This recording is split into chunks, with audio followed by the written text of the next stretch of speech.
Assalamualaikum warahmatullahi wabarakatuh. Halo semuanya, perkenalkan saya Isnanda Sidikami Hanifah dengan NIM 2102 1030 1078 dari kelas B Pendidikan Ekonomi Universitas Jember, dan juga rekan saya. Halo semuanya, perkenalkan nama saya Sukma Citra Dewi dengan NIM 21021011079 dari kelas B Pendidikan Ekonomi Universitas Jember. Baik, di sini kami akan mereview mengenai media pembelajaran yang telah kami buat. Dan media pembelajaran kami ini kami beri nama Kopi atau Kota Pintar. Jadi alasan kami memilih Kopi sebagai media pembelajaran karena dengan adanya media pembelajaran Kopi ini menjadi lebih informatif dan juga menarik bagi peserta didik, sehingga meningkatkan minat kreativitas pada peserta didik dalam hal proses pembelajaran.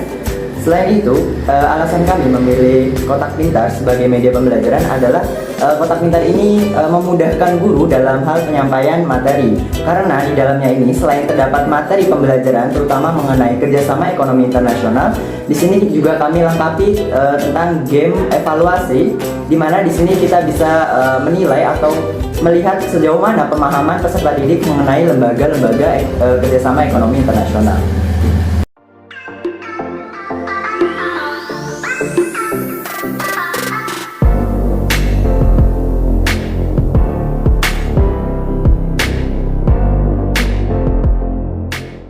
Jadi untuk kotak pintar atau kopi ini terdiri dari 6 sisi yang berbentuk kubus ya.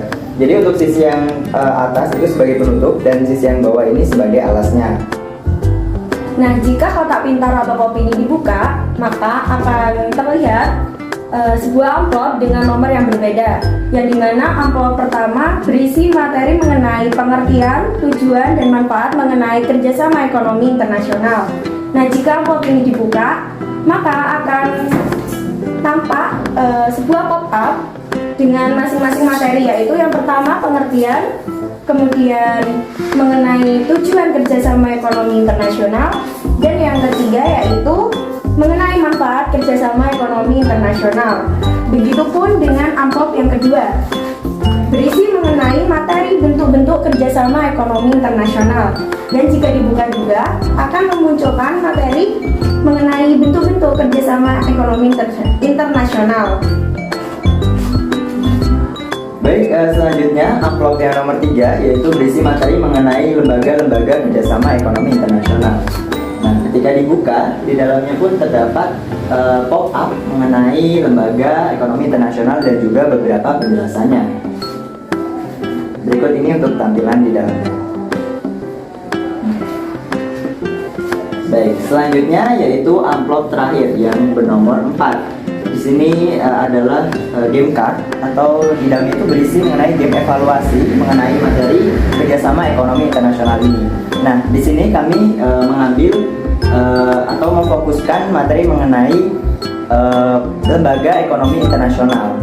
Jadi, jika dibuka, di dalamnya itu terdapat kartu-kartu yang berisi logo atau lambang dari lembaga-lembaga kerjasama ekonomi internasional.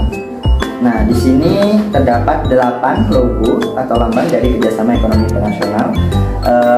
Dan untuk mekanisme gamenya itu kita bagi peserta didik itu ke dalam beberapa kelompok. Nah, satu kelompok itu bisa berisi 2 atau 3 orang. Nah, nanti dari setiap kelompok itu kita bagikan satu kartu lembaga ekonomi ini. Kemudian peserta didik yang mendapatkan kartu tersebut harus menyebutkan fakta tanpa menyebutkan nama dari lembaga ekonomi internasional itu. Nah, kelompok lain akan menebak. Ketika kelompok lain itu bisa menebak dengan benar, maka akan mendapatkan reward atau poin terlebih dahulu. Kemudian untuk yang salah menjawab maka akan mendapatkan poin minus seperti itu. Nah, untuk di akhir akan diakumulasikan bagi peserta didik yang atau kelompok yang mendapatkan poin terbanyak itu akan kita berikan reward, terutama dari guru ya. Guru akan memberikan reward, kemudian ketika yang nilainya terbawah itu bisa kita berikan punishment, mungkin bisa mereview atau meringkas materi dari penjelasan yang ada di media pembelajaran ini tadi. Baik, itulah tadi review mengenai media pembelajaran yang kami buat, yaitu Kopi Kota Pintar. Nah, untuk media pembelajaran ini tentunya terdapat kelebihan dan juga kekurangan. Untuk kelebihannya sendiri ada beberapa. Yang pertama yaitu terdapat materi-materi mengenai kerjasama ekonomi internasional yang berbentuk pop-up sehingga terlihat lebih menarik untuk peserta didik. Kemudian media pembelajaran ini juga menumbuhkan minat belajar peserta didik karena media ini lebih inovatif dan juga kreatif tentunya. Nah, media kopi ini juga berisi materi-materi mengenai kerjasama ekonomi internasional sudah saya sebutkan tadi. Nah, selain materi, kami juga melengkapinya dengan game atau evaluasi mengenai materi kerjasama ekonomi internasional. Nah, selain itu, bahan yang digunakan dari kopi ini juga terbilang ramah lingkungan dan mudah digunakan di mana saja. Nah, selain terdapat kelebihan tadi, tentunya media ini terdapat kekurangan yang akan dijelaskan oleh rekan saya. Baik, kekurangan dari media pembelajaran kotak pintar atau kopi yang kami buat yaitu yang pertama, pop-up materi mudah robek. Kemudian kotak pintar atau kopi terbuat dari bahan yang mudah rusak, memerlukan biaya yang tidak sedikit, dan memerlukan waktu yang cukup lama dalam pembuatan media pembelajaran ini. Baik, itulah tadi review mengenai media pembelajaran kami yaitu kopi kotak pintar. Semoga bermanfaat bagi rekan-rekan sekalian. Sekian dari kami. Wassalamualaikum warahmatullahi